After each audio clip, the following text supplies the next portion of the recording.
You have done everything right. You count calories with the precision of an accountant. You weigh your food on a kitchen scale. You run 4 times a week, logging mile after mile on the treadmill while podcasts drone in your ears. You have tried low carb and low fat and intermittent fasting. You have eliminated sugar, reduced portions, and learned to live with hunger as a constant companion. And still, when you stand sideways in front of the mirror, there it is. The belly that refuses to shrink. The soft tissue around your midsection that seems impervious to every strategy you deploy against it. You have lost weight everywhere else. Your face looks thinner, your arms have definition. But your midsection remains stubbornly unchanged, as if it exists in a different metabolic universe than the rest of your body. You watch others eat more freely, exercise less obsessively, and somehow maintain flat stomachs that seem effortless. You wonder what is wrong with you. You wonder why your body will not cooperate despite your discipline. You assume you are not trying hard enough, not restricting enough, not suffering enough. What if I told you that trying harder is actually making the problem worse? What if the very intensity of your effort, the chronic restriction, the relentless exercise, the constant state of dietary emergency you have imposed on yourself is the reason your belly fat will not release? What if the key to losing visceral fat is not more discipline but less stress, not greater restriction but strategic safety, not punishing your body but finally convincing it that the crisis is over? This is not about abandoning effort. This is about redirecting it. The fat around your midsection follows rules that are different from the rules governing fat elsewhere on your body.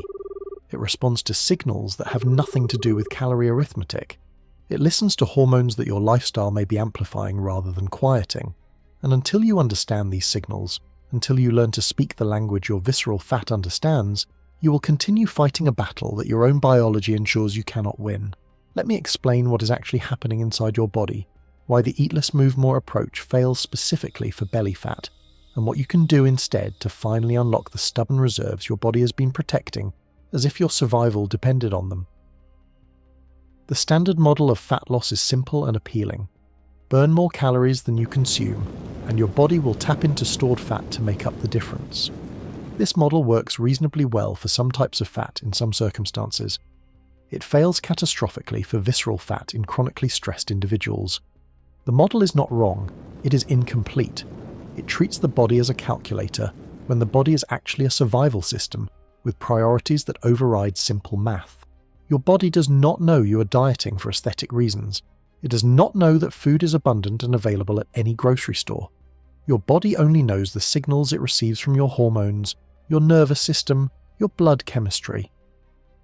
When those signals indicate scarcity, when they indicate prolonged stress, when they indicate that resources are threatened and survival may be at stake, your body responds by protecting its most valuable energy reserves, and its most valuable reserves from a survival perspective are located around your vital organs, visceral fat.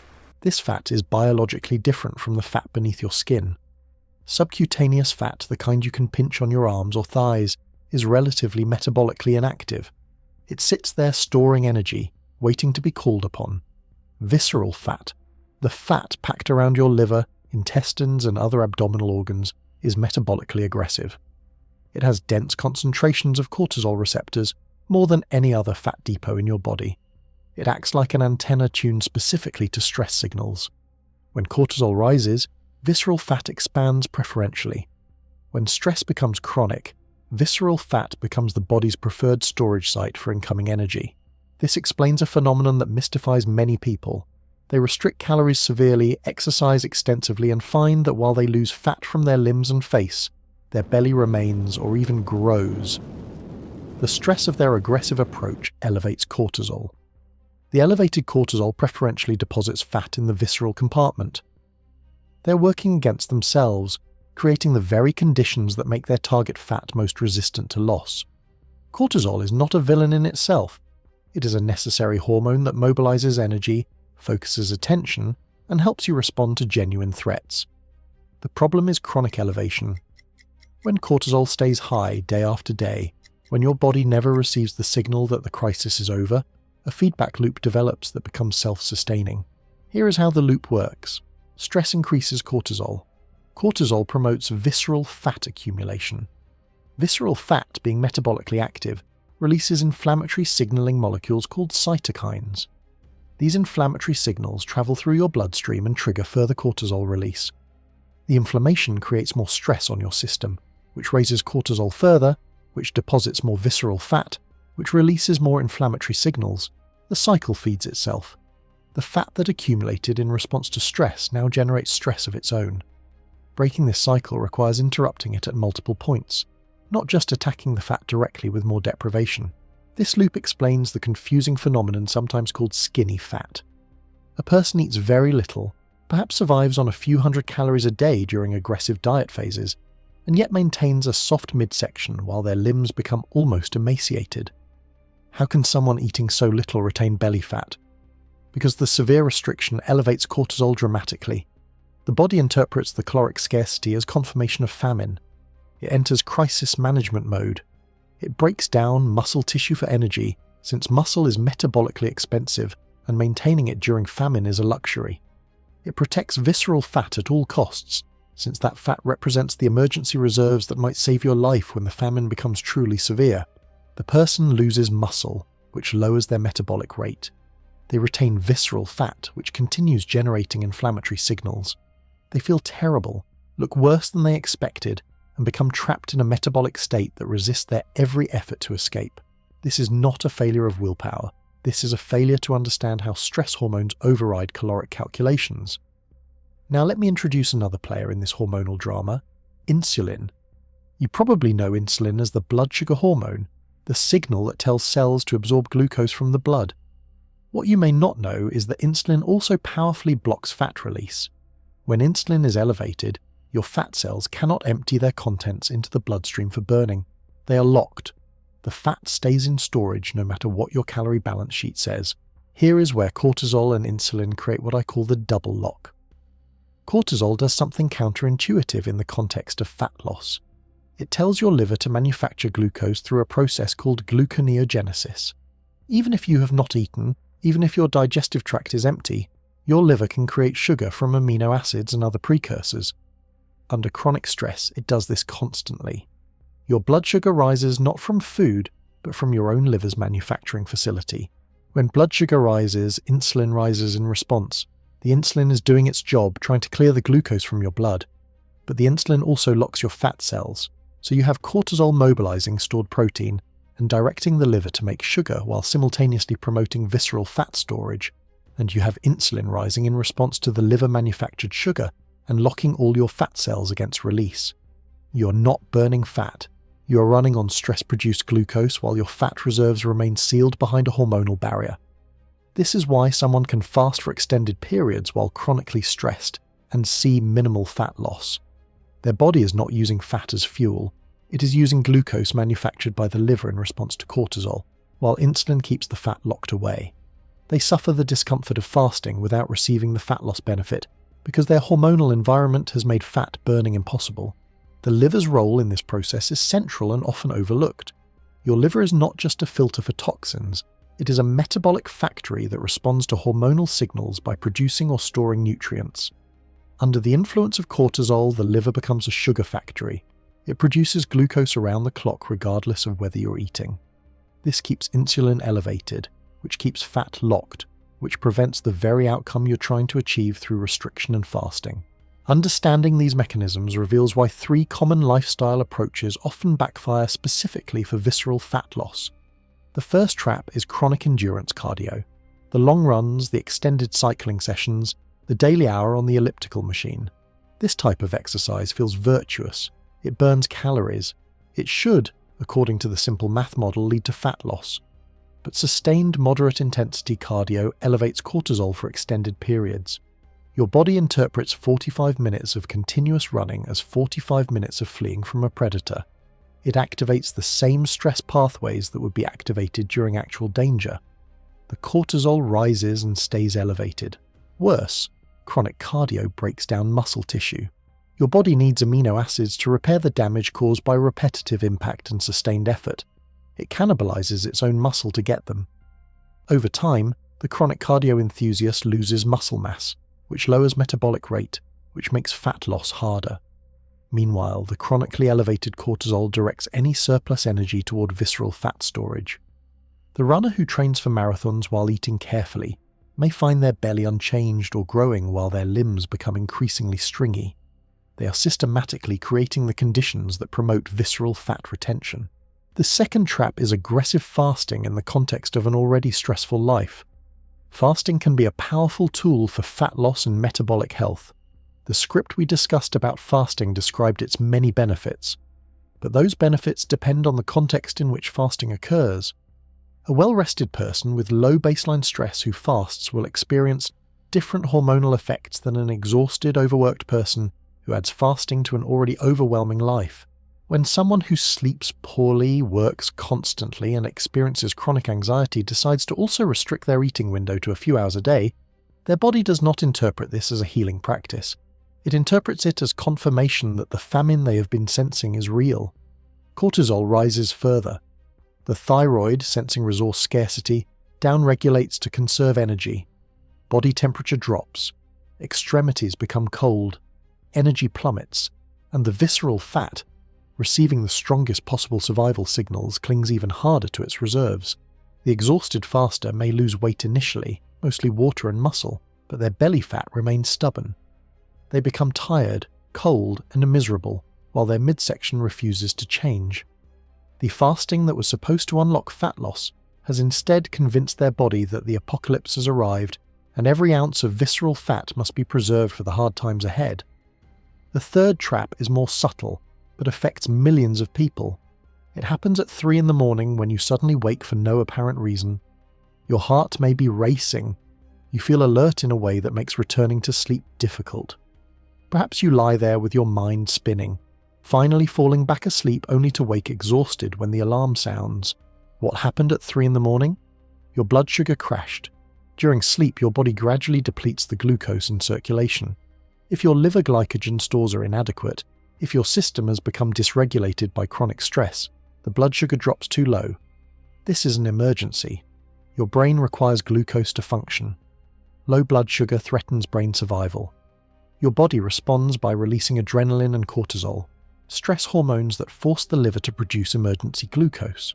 These hormones elevate your heart rate, sharpen your alertness, and activate the fight or flight system. You wake up because your body just experienced an internal crisis. It dumped stress hormones into your bloodstream. You're now lying in bed at 3 in the morning in the same physiological state you would be in if a predator had just entered your room. This nocturnal stress response has consequences beyond interrupted sleep. Deep sleep is when your body releases the most growth hormone. Growth hormone is powerfully lipolytic, meaning it promotes fat breakdown, particularly visceral fat breakdown.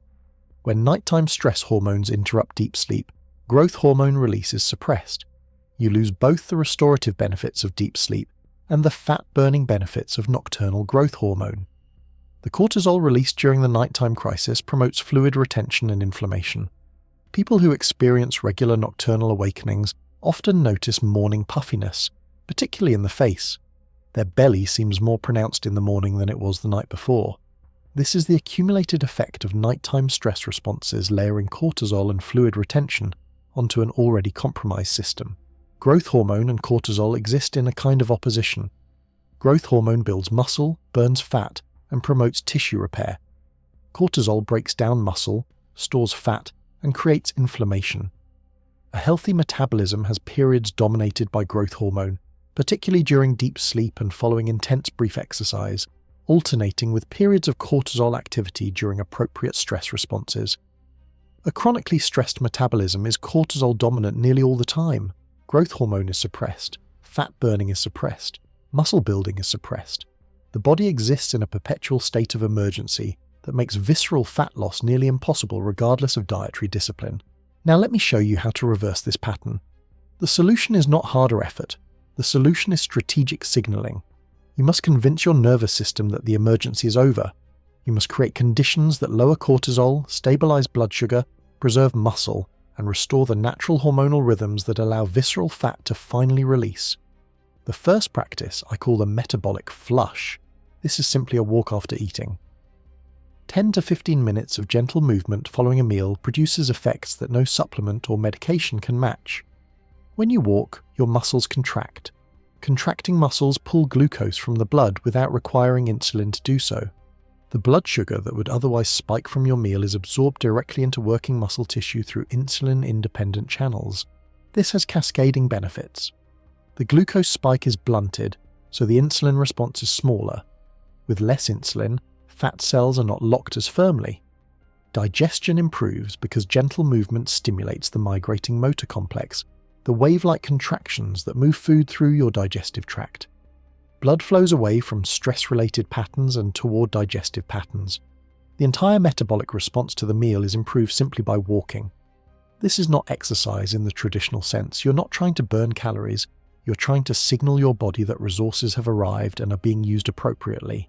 You are demonstrating through movement that food is available, that energy is being deployed, that there is no famine requiring emergency preservation. The walk is a safety signal disguised as movement. The second practice addresses the 3 a.m. problem directly. Before bed, consume a small amount of raw honey combined with a pinch of sea salt. This combination sounds strange, but addresses the precise mechanism that causes nocturnal waking. The honey provides slow-releasing glucose that replenishes liver glycogen stores. The salt supports adrenal function and helps stabilize blood sugar during the overnight fast. With adequate liver glycogen, blood sugar does not crash at 3 a.m. The emergency alarm is never triggered. Adrenaline and cortisol are not released. Deep sleep continues uninterrupted. Growth hormone is released in its natural nocturnal surge. You wake in the morning feeling rested rather than exhausted, without the puffiness and belly bloat that nighttime cortisol produces. This is not about eating more before bed. The amount is tiny, perhaps a teaspoon of honey with a few grains of salt. It is about preventing a blood sugar emergency that would otherwise trigger a cascade of stress hormones precisely when your body should be in its deepest repair mode. It is a safety anchor that keeps your nervous system calm through the night. The third practice replaces chronic cardio with microdosed intensity. Instead of running for an hour at moderate pace, sprint maximally for 20 seconds. Rest completely. Sprint again. Do this a few times, once or twice per week. The entire session takes perhaps 5 to 10 minutes, including rest intervals. This brief intense effort produces dramatically different hormonal effects than sustained moderate cardio. Growth hormone spikes massively in response to short maximal efforts. The muscles receive a powerful stimulus for growth rather than a prolonged signal for breakdown. Cortisol rises briefly during the sprint but falls quickly afterward. There is no sustained cortisol elevation as there is with long cardio sessions. The after effect of sprint intervals includes elevated metabolism for hours, preferential mobilization of visceral fat, and improved insulin sensitivity in muscle tissue. You are building muscle rather than breaking it down. You are stimulating growth hormone rather than suppressing it. You are burning visceral fat specifically because growth hormone preferentially targets this depot, and you are doing it in minutes per week rather than hours. The key is genuine intensity during the brief efforts, followed by genuine rest. Half-hearted jogging does not produce these effects. Maximal or near maximal sprinting does. The effort should be uncomfortable but brief. The rest should be complete. The sessions should be infrequent, allowing full recovery between them. More is not better. Appropriately dosed intensity is better. The fourth practice involves rethinking the relationship between fasting and feeding. Many people approach fasting as something to maximize, as if longer fasts and smaller eating windows are always better. This mindset ignores the body's need for safety signals. Fasting is a stress. Controlled, well-timed stress can be beneficial. Unrelenting stress is destructive. For fasting to promote fat loss rather than survival mode, it must be balanced with adequate nutrition during eating periods. This means protein intake must be sufficient to signal abundance. Your body monitors protein availability closely. When protein intake is low, the body senses resource scarcity regardless of total calories. When protein intake is adequate, the body senses that hunting has been successful, that resources are available, that the emergency can stand down. A reasonable target is to consume protein in grams roughly equal to your ideal body weight in pounds. Someone targeting a body weight of 150 pounds would aim for roughly 150 grams of protein daily, consumed during their eating window. This protein serves multiple functions. It preserves and builds muscle tissue, maintaining metabolic rate. It triggers glucagon, a hormone that opposes insulin and supports fat release. It signals to the body that resources are abundant, that famine conditions do not exist, that fat reserves can safely be released. Under-eating protein while fasting aggressively sends the opposite signal. It confirms scarcity. It elevates cortisol. It promotes muscle breakdown. It convinces the body that survival is threatened and visceral fat must be preserved at all costs. You cannot fast your way to visceral fat loss if your eating periods do not adequately refuel. The feast must justify the fast.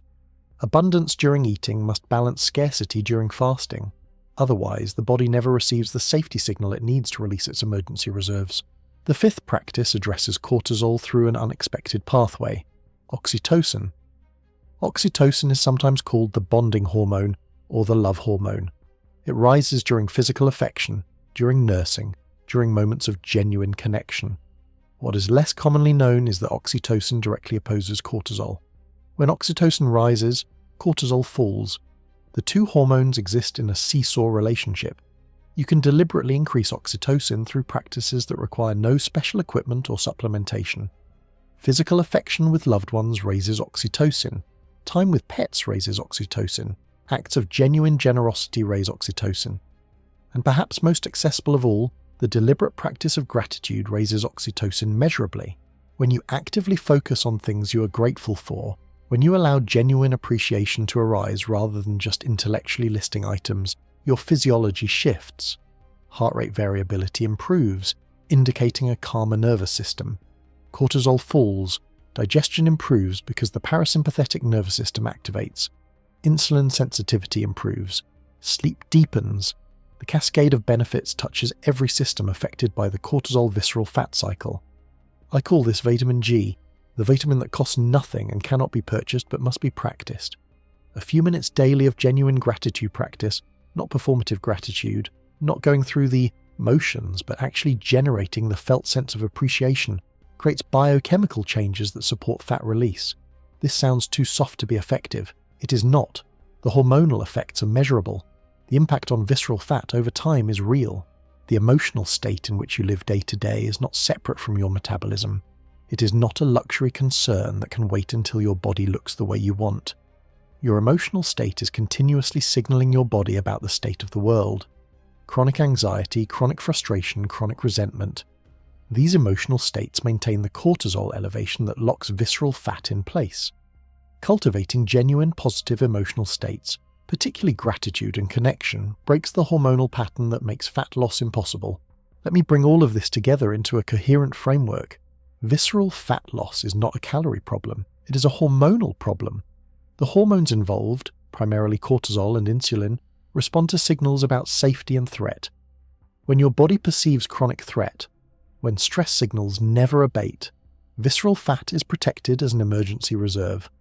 No amount of dietary restriction or exercise volume will override this survival programming.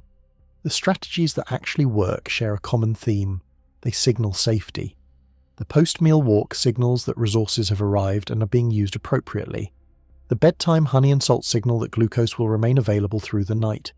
The brief, intense sprints signal strength and capacity without triggering prolonged stress. The adequate protein intake signals successful hunting and resource abundance. The gratitude practice signals that the world is safe enough for appreciation rather than constant vigilance. Each of these interventions interrupts the cortisol visceral fat feedback loop at a different point.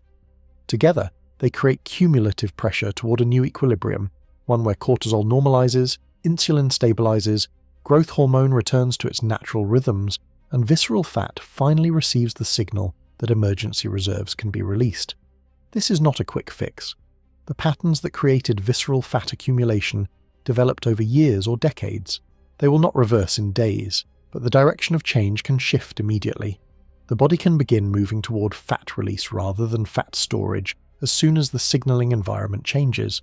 The person who stops the chronic cardio, who adds the evening walk, who sleeps through the night without waking, who eats enough protein to signal abundance, who practices brief intense movement rather than prolonged moderate movement, who cultivates genuine gratitude. This person is systematically removing the threat signals that kept their visceral fat locked in place. They are not working harder, they are working smarter, aligning their efforts with their biology rather than fighting against it. The hardest part for many people is accepting that more is not always better. The instinct when fat loss stalls is to try harder, restrict more, exercise longer. This instinct is wrong when applied to visceral fat in chronically stressed individuals. It intensifies the very signals that are causing the problem. The counterintuitive truth is that strategic relaxation, adequate nutrition, brief intensity, and nervous system safety accomplish what aggressive deprivation cannot. Your belly fat is not evidence of your weakness. It is a biomarker of chronic stress. It is your body's attempt to protect you from what it perceives as ongoing threat. The fat will release when the threat resolves. Your job is not to punish the fat into submission.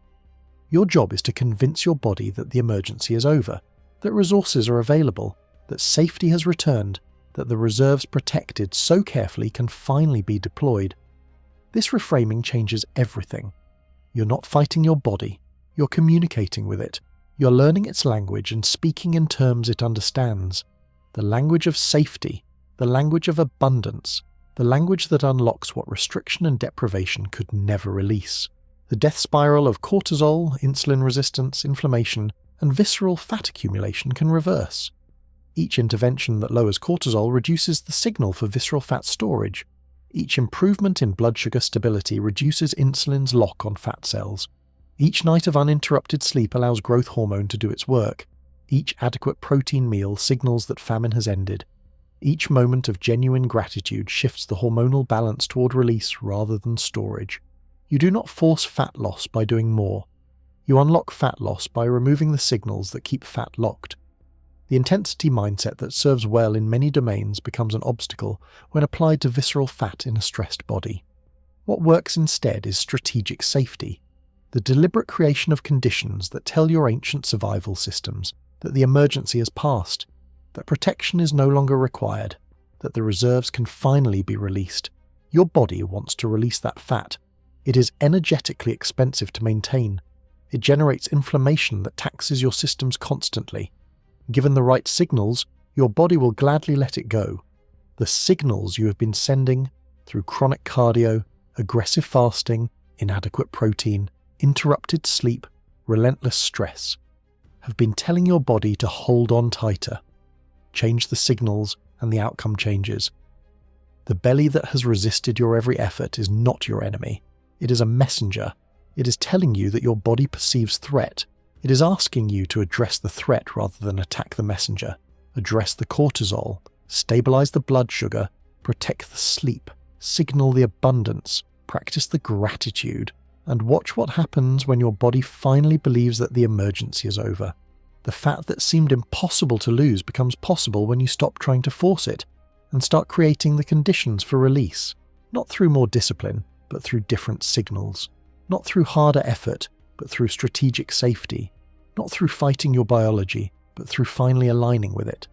This is how you burn visceral fat without cortisol, not by generating more stress, but by resolving the stress that was causing the problem. The solution was never doing more. The solution was signaling safety, and that signal, once your body believes it, changes everything.